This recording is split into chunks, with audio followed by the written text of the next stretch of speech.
the Honorable Carolyn King Arnold to please say something about how wonderful she is and about this city. Now, this is really what we're talking about, the election. We want you to get a check ready and give it to her campaign, because that is also a much needed part of the process of campaigning. So after Ms. Carolyn King Arnold introduces herself and her colleagues that are here. Howdy, ma'am. Howdy. So thank you so very much for coming out today. I know this was a great sacrifice, really, in this climate, but it is something that I prayed on and I was nervous about, and so now we are here, and I'm, of course, a little bit more comfortable. But just thank you for all of your work and your support, Mrs. Davis, behind this campaign, and it's and the importance of it. She's stressing that message and sharing. We are at the point in District 4 where we are making progress, and I'm extremely excited about it. I know some folks say, well, haven't you, she's been down before. I think I'm probably the only council member that has about 7 races in the ballot, 3 or 4 years. But I was initially elected in 2015 through 2017. And then I stepped out for a minute, or I was pushed out a little bit, but it was for a reason. God had a reason for me to do that, and I'm very happy with the fact that He also empowered me to be ready. And so I was re-elected after a runoff in 2018. So I served from 2018 to 2019, and ran again in 2019 and won with another runoff. And so now I'm here for another election, a re-election, to continue to serve. And so it has taken me really from 18 to this time to really begin to connect the dots more. And so we are making progress, and I'm extremely excited about that. And I think now is not the time, as we have housing development in the bottoms, and we've been waiting for that over 30 years really for some things to happen. We're now seeing some movement in the Cedar Crest corridor, and I'm very excited about the fact that we have some good partners coming in that corridor with my Blue Ribbon Committee, and we're going to see some names that you're going to be shocked to be in the Cedar Crest corridor, who are going to make a commitment there. And of course, we're going to continue to work down in the Lancaster corridor. I'm really excited too, Dr. Dwellis Edwards. I don't know if any of you know him, but he is an activist, a medical activist, and a healthcare activist. And he has chosen to be a partner in District 4 to provide a healthcare, a community center right in Glendale Shopping Center. And so I couldn't be more excited about that. And it shows that location. And we're also excited about the environmental changes. I'm just really excited about a lot, because now these dots are coming and they're like this, and they're coming like this at a time where I know it's just too crucial for us to have a setback. So I'm going to need you not only just to vote and not only to make campaign donations, but at least put my name out for those friends and voters in my district and District 4 who can vote and understand the seriousness of this race. I cannot do some of what I do around the horseshoe without Mr. David Blewett.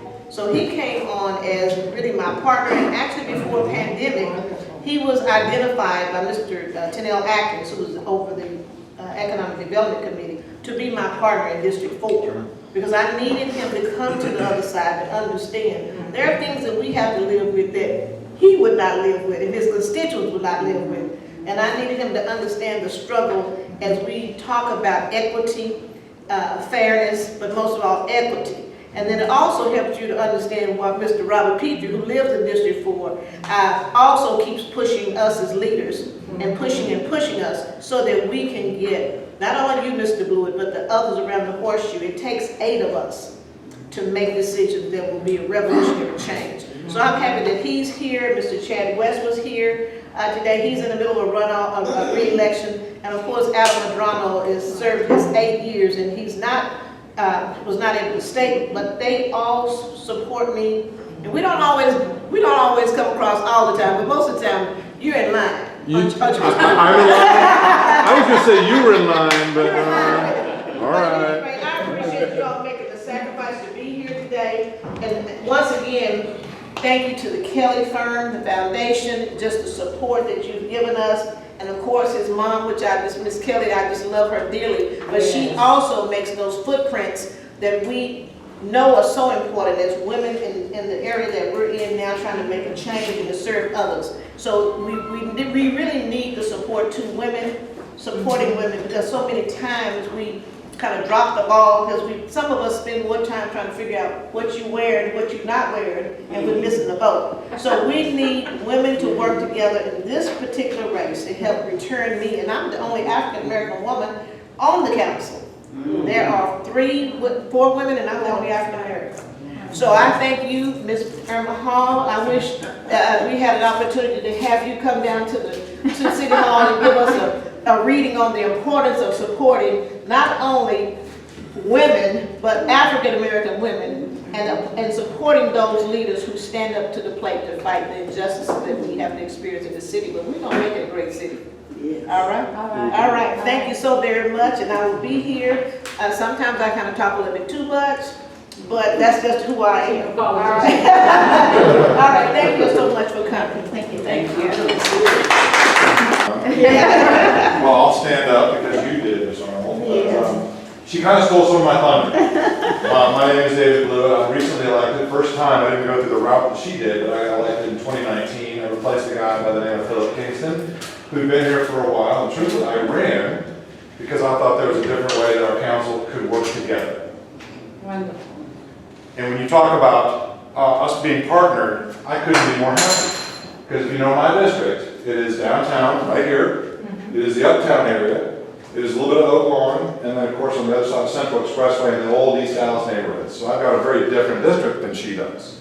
And quite frankly, we have very different problems. But one of the assets that I have, quite frankly, is our district has a lot of economic development things that are already happening. And so I feel like it's my obligation to try to go to other districts that could use a little bit of what we have, because we have a lot. We are always bringing in $100 million buildings. We're bringing in all kinds of $1 million houses. There's a lot of things happening in my district that generate a lot of tax revenue for the city that allows us to go invest and bring other parts of the city in. So, to her talking about her district, I have a fantasy that we're going to have a $100 million building in your district. That's what I really want. I want multifamily, I want mixed use, I want all these kind of projects down there, because my argument is, if the city isn't doing better as a whole, it actually starts to damage me. What's happening in my district is prices have gotten a little bit out of whack. Things are, because there's so few homes and so few areas that you can do things, prices have gone up so much, and so I'm a supply and demand guy, I'm a business guy. If I have more supply, it's actually beneficial. Prices will go down a little bit and be more reasonable. So I want more supply in your district. I'm very disappointed in COVID. COVID has not been my friend. Because she and I were on track to do some great things. We were working together and talking about different ideas that we had. We could make a great partnership. And COVID has gotten in the way. It has slowed us down. So to her point, she better come back. Yeah. I'm planning on coming back. I'm on a re-election also. We're both back in. And we do not, she and I are great. I mean, it's a fascinating thing. You might think we disagree on some things, and we might. But we're always getting along. We're friends. And we can, I'll tell you, I got a couple of votes in my back pocket that when you call me and you say, I need it, you get a couple. And I want a couple from you too. Because that's how it works. I mean, we have to work well together. So I need her on this council. This council is not as factionalized as the last one was. And I look forward to going back and working with you. So my district, your district, partnership. What else do I got? What am I missing? It's going to be a great year when we get back. But anyway, thank you for listening to me for a minute. It's my honor to be on council to serve with her. And I go back, she goes back, partners. Yeah. All right. I'm going to ask for 3 other people to speak, and if you would give me 2 minutes, I would appreciate it. Because a great city cannot operate without communities and people that make them work. So one of our strongest advocates in this city is Dr. Delwa King and the King Group, and the other one is my neighbor. He won't move and I won't move, so we're still stuck with each other. We don't agree on a whole lot. And that's Mr. Robert Petrie. Finally, it will be a young lady, because we have been talking about education, getting our kids back to school, and I've asked Dr. LaShawn Jasper, who is it a superintendent or what? Yes. And just to give us some words on what you want us to do as citizens of this great city to make it work. Ms. Delwa King, my neighbor. Hello, everybody. Now, Esther Davis invited me to come, she did not say, "I want you to speak." But I am so happy to be here. I've been in this Dallas community for about 40 years. That's kind of a lifetime. I knew Miss Carolyn Arnold when she was a teacher in the school district. I worked in the school district as a school psychologist, and left there and went into the advertising world for another 20 years, and now for another 20 years had restaurants in DFW Airport. We own Papa Do's, Papacitos, and Friday's restaurants. And whenever you go to DFW Airport, think about that little lady you're here talking. But I am so excited to hear about the partnership that you guys have developed. We certainly need that type of image in the city.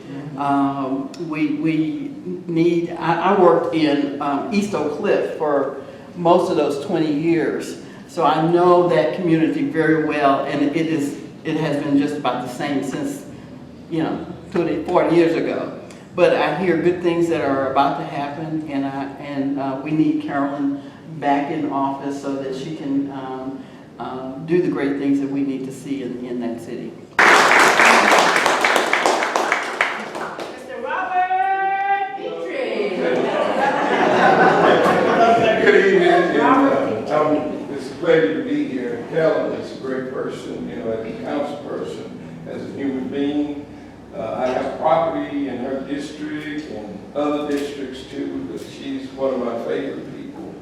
And I think that we need to get all our friends and family members to get aboard and come out and let's re-elect Carolyn. Because we need a person like Carolyn. We don't have to have any, Carolyn just straight up. She's a country girl, Buffalo. She's real, and this is the kind of people that we need to represent us. Somebody that's sincere, and she's sincere. So I just thank everyone for coming out. Get your friends and family members, and let's get her back in office. We got to. It's a must. Thank you. Thank you. I'm honored to be here with such phenomenal women and men. I know this is National Women's Month, so I got to give it up for the women. Ms. Irma Hall, I salute you. You are amazing. Just a phenomenal actress. Thank you for all that you've done, all that you're doing. I love you, and I'm just honored to meet you. And we're dressed alike, so I love you right now. Miss Carolyn, I remember meeting you not too long ago in January, and I'm not from here, so I'm still learning people and meeting people and everything, but I am LaShawn Jasper, superintendent at Nova Academy, and we're doing some great things over there. We're in the Pleasant Grove area. We have 2 schools there, one in Cedar Hill. And you know what? It's been a challenge. I know everybody knows that it's been a challenge, this COVID pandemic. It's been a challenge, but I think the schools have probably been hit the hardest because our babies have been out.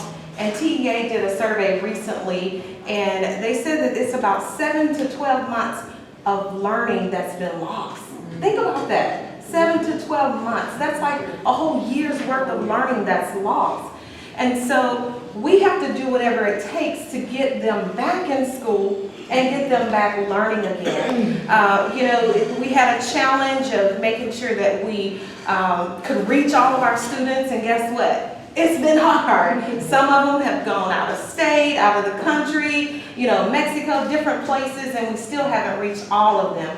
And then the ones that we reach, we have to make sure that they're engaged. And so it's been so hard getting those parents to understand that, yes, we are in a pandemic, but we have got to get our students engaged in learning.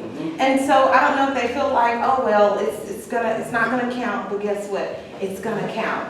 And so I want you to help us get the word out that over at Nova Academy, we are safe.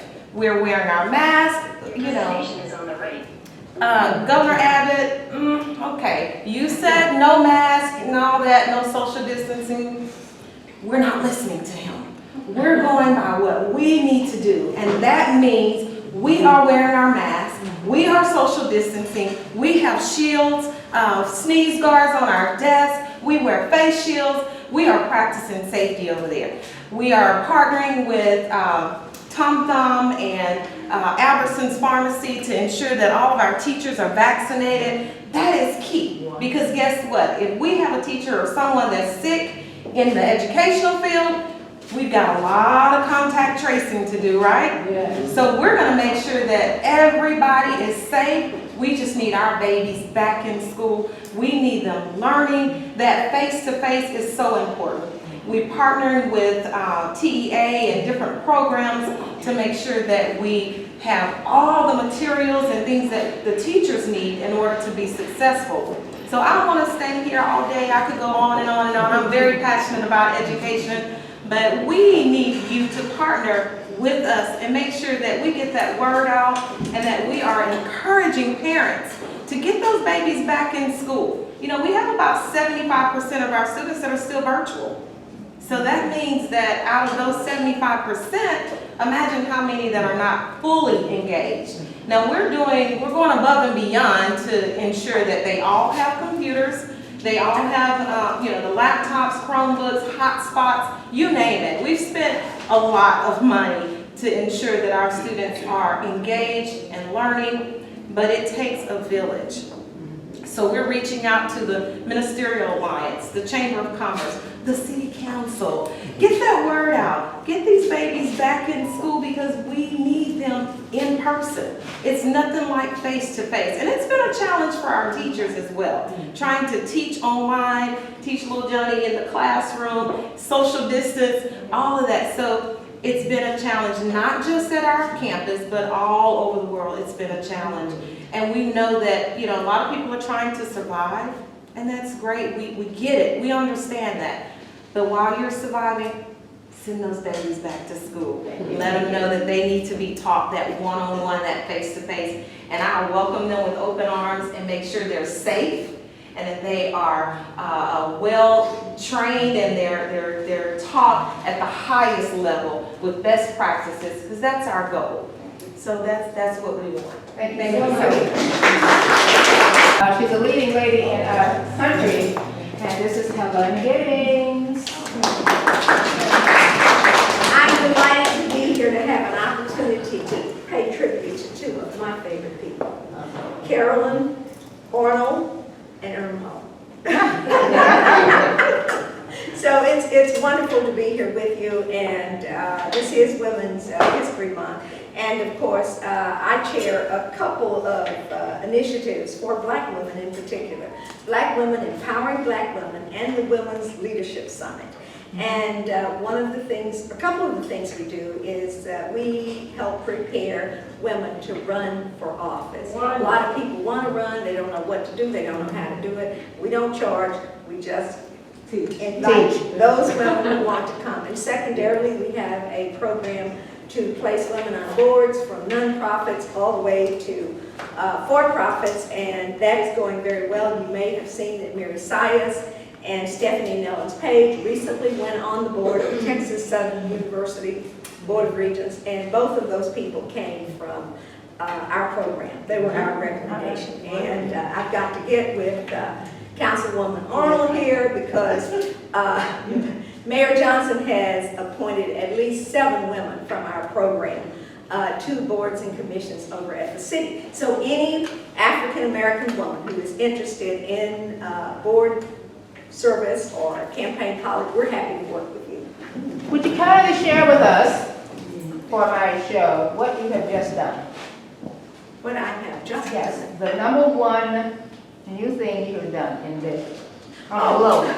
Please. Okay, in my other life, everybody says, what do you do? And I say, I'm a professional volunteer. That's what everybody thinks that I do. But I actually have owned a business in Loveville and DFW for over 30 years, since 1989. So if you go out to Loveville, for instance, and you see Hudson News Stores, part of that is me. I'm a joint venture with them, so that's like 16 stores. And we have just opened the first Amazon non-stop in the country, where you go in, you put your credit card in, you go in and buy whatever you want, and you walk out. And you never have to touch another person, they never have to touch you. So we're really excited about that, and we're gonna be taking it to DFW as well. Thank you, thank you, thank you. Just so Miss Irma will know who is here, can we please start at the back and just quickly stand up, tell them who you are. Hey. Hello, good evening. I'm Deirdre Childress, and I am the section president of the National Council of Nickel Women TMAC Talking section here in Dallas. Hi, I'm Angela McCants, real estate agent with Dave Berry Miller Real Estate, and also a co-owner with Steve Oliphant with Dallas Supreme Relocations. Reiterate what Angela said, my name is Steve Oliphant, and I am the co-owner of Dallas Supreme Relocation. My name is Deanna Kelly Hill. I am a paralegal for the Kelly Law Firm. It's a pleasure being with so many of you amazing individuals, and I am a huge fan of yours, Ms. Hall. I'm Robert Petrie, owner of Skyline Ranch. My name is Kristen Blewett, and I am a full-time principal consultant with a company called Slalom Consulting. My name is Carla Hall Creighton, and I'm her daughter. I also was an educator. I taught elementary school for 25 years. I'm M. Legend Brown. I'm a writer, director, producer. My company is King and Brown. We've made several movies here in the Metroplex. We're getting ready to do a true life story about a place in Fort Worth, and then I'm pitching Miss Irma P. Hall's bio, and I'm trying to get her a Lifetime Achievement Award. I'm Jimmy Ford with Hybrid Custom Homes, co-owner with my wife, of course. I'm Claire Brown Trimble, and I am the person that gave Miss Arnold the first ride when she was running for office. My name is Patricia Morgan. I am one of the attorneys who work here at the firm. It's a pleasure to be here with you. Hi, everybody. It's a very, very great honor to be here today. I'm Avis Hardiman, and I'm professionally known as Lady Avis. It's just a great honor to see you, Ms. Hall. Hello, everyone. My name is Sharp Howell.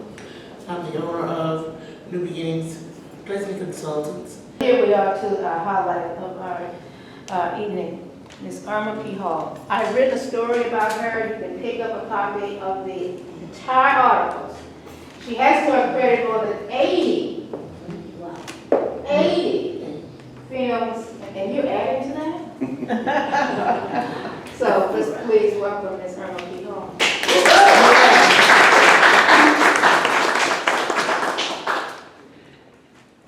Well, I'm happy to be here, period. that was it, right there. It seemed, I'm still enjoying just looking around here. It has been so many years since I have been in this building, in this room. It seems strange when I look out, like, am I really here? You know, because it's a long, long time. I taught school here at Booker T. Washington for years. I don't remember how many years, a lot of them. And then even after I started acting, I was still teaching. Then I went to Chicago, that's where I grew up, in Chicago. I was born in Beaumont, Texas. So I'm a Texan. I used to call myself a Texican. I grew up in Chicago, but I'm a Texan. And I came back to Texas. I finished college at Texas College, Tyler, Texas. That's where my parents went to school. My father started the school orchestra there, the jazz band. And I had gone 2 years to a school at Briarcliff in Sioux City, Iowa, and I transferred to Texas College my junior and senior year. And then I got married and had 2 children. I lost my son. My daughter's still here with me, and she has children, and and her daughter is expecting a child. So, and I have another great grandson. It feels strange having great grandchildren. It feels strange being here because this looks familiar. You know, I've seen it before. I know cars parked out there, but don't really remember why. You know, I've been here, I was here with Papa Madrano, so that was a long time ago, you know. And Al Lipscomb, and all those people. It was a long time ago. You don't think about it. You notice what's going on. And this young lady and I think we just were trying to see how many newspapers we could write for. You kept us busy. Yeah, we were in this, and the Post Tribune. I can't even remember all the different newspapers.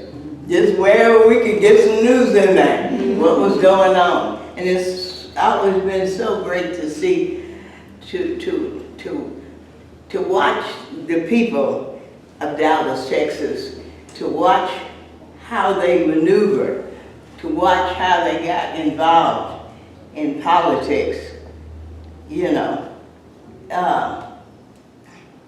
It's been very interesting to me, it still is.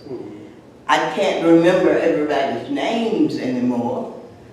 You know, I see them and I recognize their faces. And I say, oh, I know that person there. But I'm so happy that you're still working, because that's what it takes. It takes commitment. You have to maintain that commitment. If I can commit to doing what God told me to do, He told me to come down here and teach. And that's what I do. You see me on screen. I'm teaching. You see me on television. I'm teaching. Wherever I am. That's what God told me to do. He said, you go down there and teach. Until I say, come on. And that's what I do. And it really makes me feel good when I come somewhere like this and I see that you're still working, that you're doing what you were sent here to do. That's what I like. And I'm so happy to be here. Yeah, I keep forgetting how old I am. I'm 87. I'm 80-something. I can't remember if I'm 86 or 87. But somewhere in there. I'm in there somewhere. And I'm so glad. Now see, I think that this lady right here, and I think we had contests trying to see how many newspapers we could write for. We don't care if it wasn't, but it's a sentence.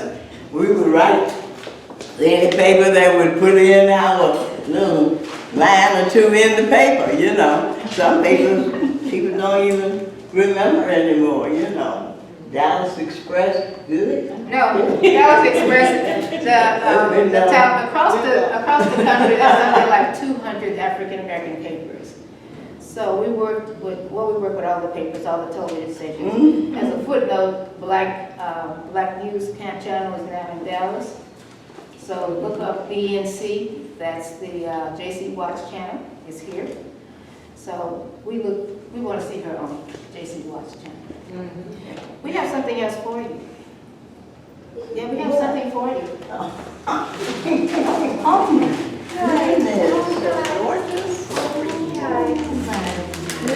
They said, give me my flowers while I what? Get a copy of the article. Say hello to somebody you don't know. She will sign them for you if we can get one person at a time to come and get her to sign them. The article gives credit to all of our IMD movies. So, it's part of it. And thank you, Mr. Producer, for coming. So, say hello to somebody you don't know. Thank you so much for coming. And leave us a check.